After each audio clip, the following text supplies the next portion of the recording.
एक समयको कुरा हो। हरियो जङ्गलमा एउटा सानो खरायो बस्थ्यो। उसको नाम थियो चिकु। चिकु धेरै जिज्ञासु र रमाइलो स्वभावको थियो। ऊ हरेक दिन नयाँ कुरा सिक्न मन पराउँथ्यो। एक दिन ठुलो वर्षा भयो।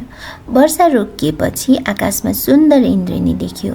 7 रङले चम्किएको इन्द्रेणी देखेर चिकु धेरै खुसी भयो। वाह, कति सुन्दर, चिकुले भने। ऊ इन्द्रेणी नजिकबाट हेर्न दौडियो। बाटोमा उसले कछुवा साथीलाई भेट्यो। कहाँ जाँदैछौ चिकु? कछुवाले सोध्यो। म इन्द्रेणी समात्न जाँदैछु, चिकुले हाँस्दै भन्यो।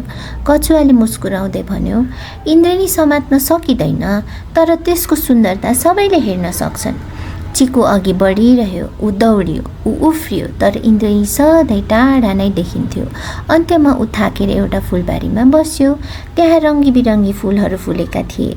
चराहरू मिठो स्वरमा गाउँदै थिए। चिसो हावा चलिरहेको थियो। चिकुले मुस्कुराउँदै भन्यो, इन्द्रेणी समात्न त सकिन, तर यो यात्रा धेरै रमाइलो भयो। त्यस दिनदेखि चिकुले बुझ्यो, कहिलेकाहीँ खुसी गन्तव्यमा होइन, यात्रामै लुकेको हुन्छ। सिकाइ, प्रकृतिको सुन्दरता हेरेर खुसी हुनुपर्छ र यात्रा पनि रमाइलो हुन सक्छ।